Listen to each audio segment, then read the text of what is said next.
Assalamualaikum warahmatullahi wabarakatuh. Perkenalkan, nama saya Andara Junior Iskandar dari kelas 11-3. Di sini saya akan membacakan tentang ringkasan ikatan kimia. Apa sih ikatan kimia itu? Ikatan kimia adalah gaya yang mengikat atom-atom pada suatu molekul atau gabungan ion-ion pada suatu senyawa. Setiap atom memiliki kecenderungan untuk memiliki susunan elektron yang stabil. Suatu atom dapat melepaskan elektron, mendapatkan elektron, atau memakai pasangan elektron bersama.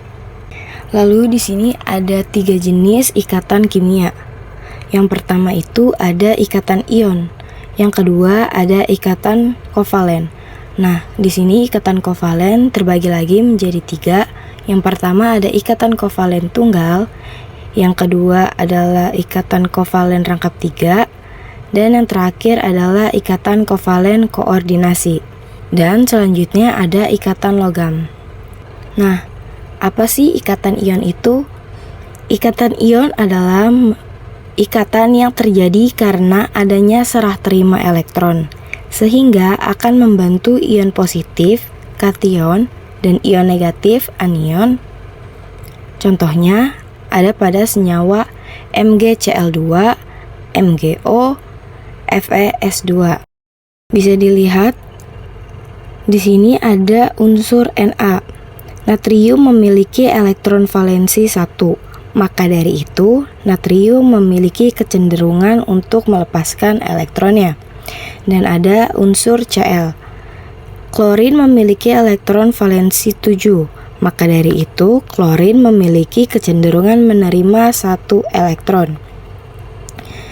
Bisa dilihat pada tengah-tengah ini, natrium dan klorin melakukan pertukaran elektron membentuk senyawa natrium klorida.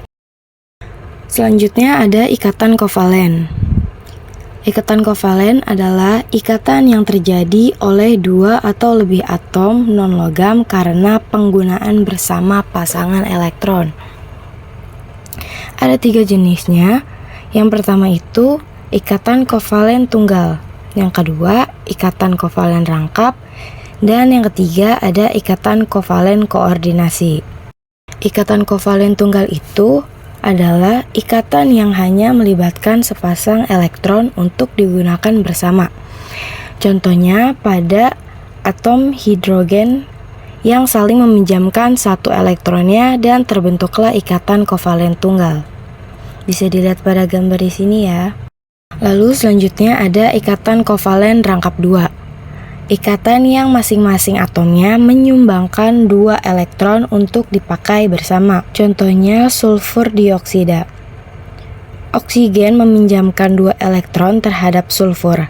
Sebaliknya, sulfur juga meminjamkan 2 elektron untuk oksigen. Yang terakhir ada ikatan kovalen rangkap 3. Ikatan yang hanya melibatkan sepasang elektron untuk digunakan bersama. Contohnya pada gas nitrogen. Nitrogen meminjamkan 3 elektronnya untuk digunakan bersama-sama, membentuk ikatan kovalen rangkap 3. Nah, lalu di sini ada ikatan kovalen koordinasi. Ikatan kovalen koordinasi terjadi jika hanya 1 atom yang menyambungkan elektron.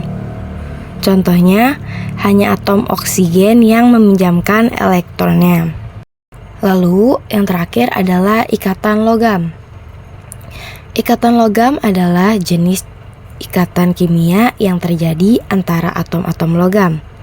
Dalam ikatan ini, elektron-elektron valensi bergerak bebas di antara ion-ion logam positif, membentuk lautan elektron yang mengelilingi ion-ion tersebut.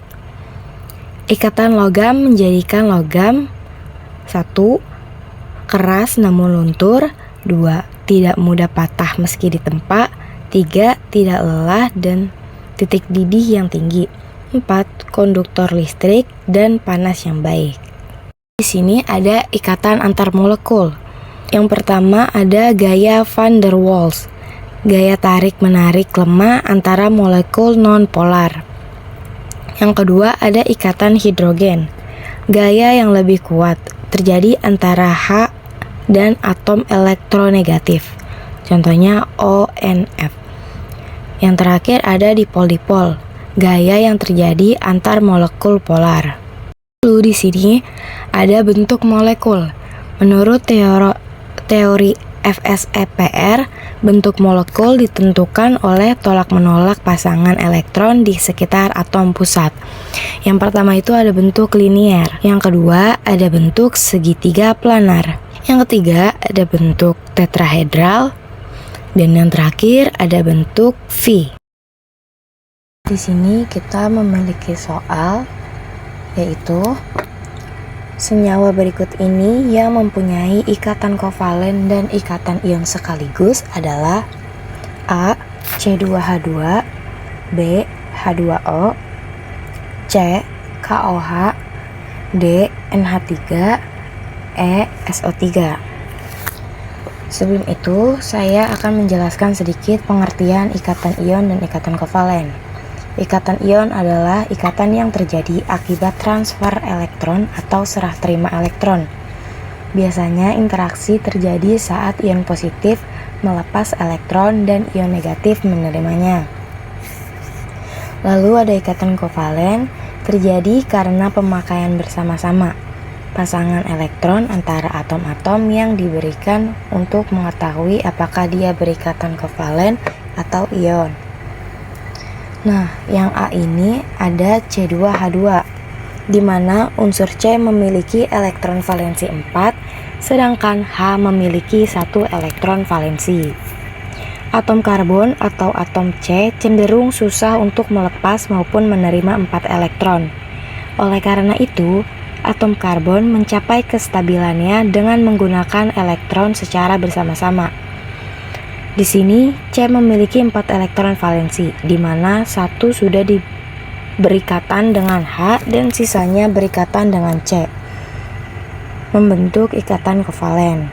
H2O di sini memiliki 6 elektron valensi, sedangkan H elektron valensinya 1. H memerlukan 1 elektron lagi dari O, maka satunya sudah berikatan dan di sini dia memiliki 6. Akan sisa 4, maka 4 ini akan menjadi pasangan elektron bebas karena terjadi pemakaian bersama.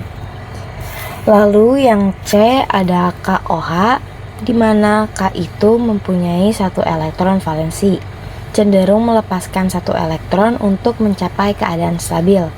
Kemudian O memiliki 1 elektron valensi, dipakai berikatan dengan K, dan 1 lagi dipakai berikatan dengan H. H menerima 1 elektron dan di sini O memiliki 6 elektron valensi, maka sisa 4 sebagai 2 pasangan elektron bebas. Ikatan kovalen terjadi antara atom O dan H, lalu ikatan ion terjadi antara atom K+ dengan atom OH-. Yang D ada NH3. N memiliki 5 elektron valensi, sedangkan H memiliki 1 elektron valensi. Yang punya 1 elektron valensi, dia menerima 1 elektron lagi dari atom yang lainnya.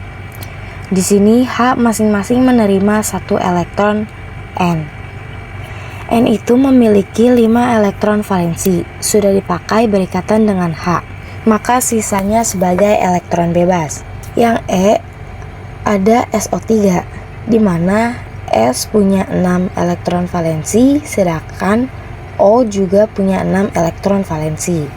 Maka dia perlu menerima 2 lagi dari S. Di sini S punya 6 elektron valensi, yang dimana 2 lagi akan berikatan dengan O. Di sini sisanya adalah elektron bebas sehingga terbentuk ikatan kovalen. Dan yang mendekati jawabannya adalah jawaban yang C.